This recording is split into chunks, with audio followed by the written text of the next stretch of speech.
Hello there. How's your weekend going? I am still here in France at this beautiful meditation retreat and just enjoying the calm, the quiet, and the deep teaching that Lama Trehor is delivering.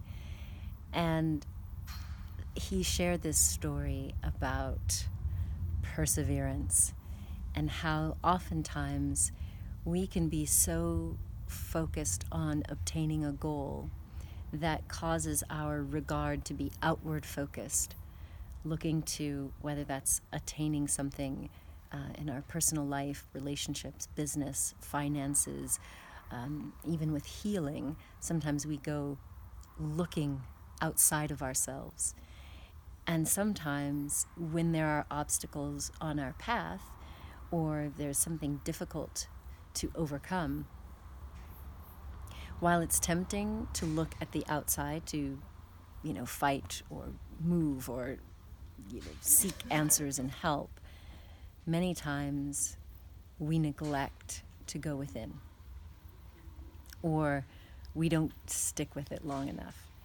And so Lama Trehor shared this story of this devotee who decided to hike up a mountain, and he decided he was going to live in this cave and just meditate until he reached enlightenment.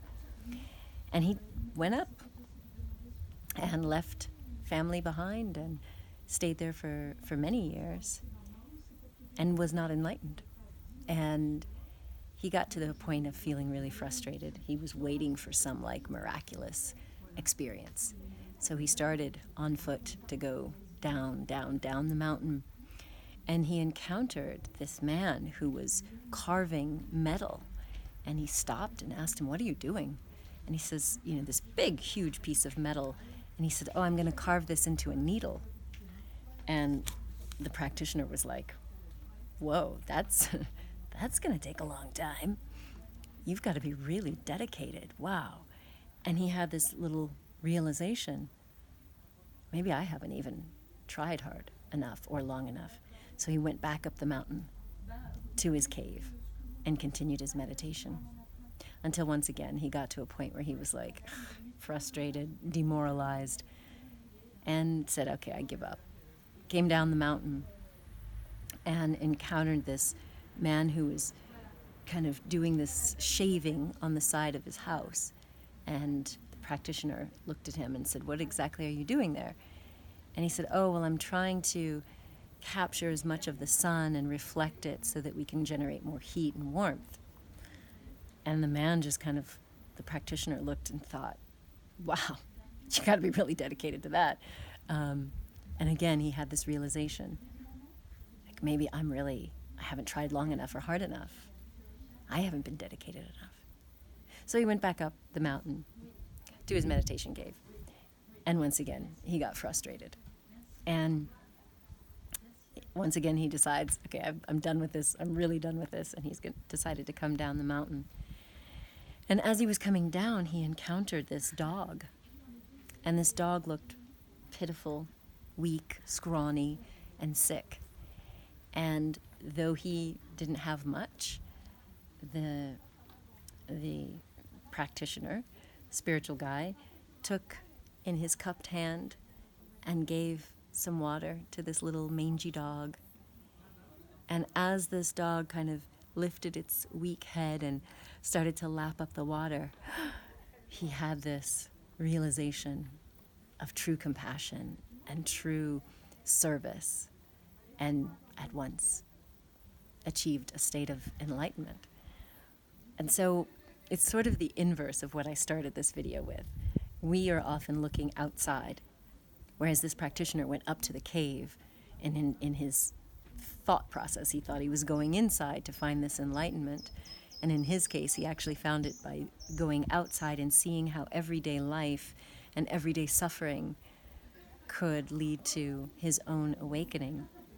And for us, I feel like this story just reminded me of this idea to persevere and to look from multiple angles.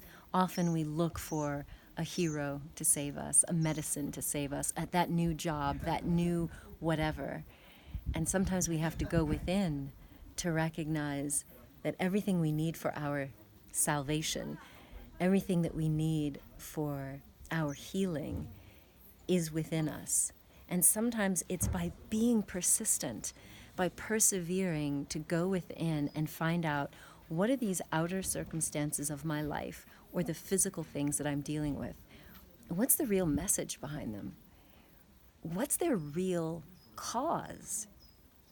Because often when we're seeking to get rid of an obstacle or a disease process or wanting to receive something new, we're very much focused on, in a somewhat limited way. We're so focused that we're almost attached to getting that outcome that we may fail to realize that there's something within us that needs to shift or open. Because when it comes to physical illnesses, quite often the illness that we are experiencing is there for a reason. And it's not just because you ate too much that you became overweight, or that you have a genetic predisposition for high blood pressure or cancer. Oftentimes there is some sort of cause and condition within you or within your lifestyle or even within your perceptions that has allowed that physical malady to ripen and then bear fruit. And that even though we may get the most skilled surgeon, the most insightful psychotherapist, or the wisest acupuncturist, or even nutritional therapist, some people will not get well until that consciousness has been arrived at that helps you understand why you got that condition in the first place, why that obstacle appeared in your path in the first place. So what was your part in it that allowed it to manifest or has prevented whatever you're trying to manifest to come to reality? And so this idea of persevering and looking in your daily life as you're going about life, putting your virtues and your values into practice, is it possible that your enlightenment moment may come and you get this insight of maybe it is the next right person to call, or it's that person that you need to cut out of your life because it's toxic, or you finally get that conviction to put down that piece of cake or that extra soda or whatever that toxic substance is, and you start to value your life in a new way such that you create the causes and conditions for true happiness, for true healing, and for true abundance. So I'd love to hear if this resonates for you, and yeah, type in the comments. Ciao.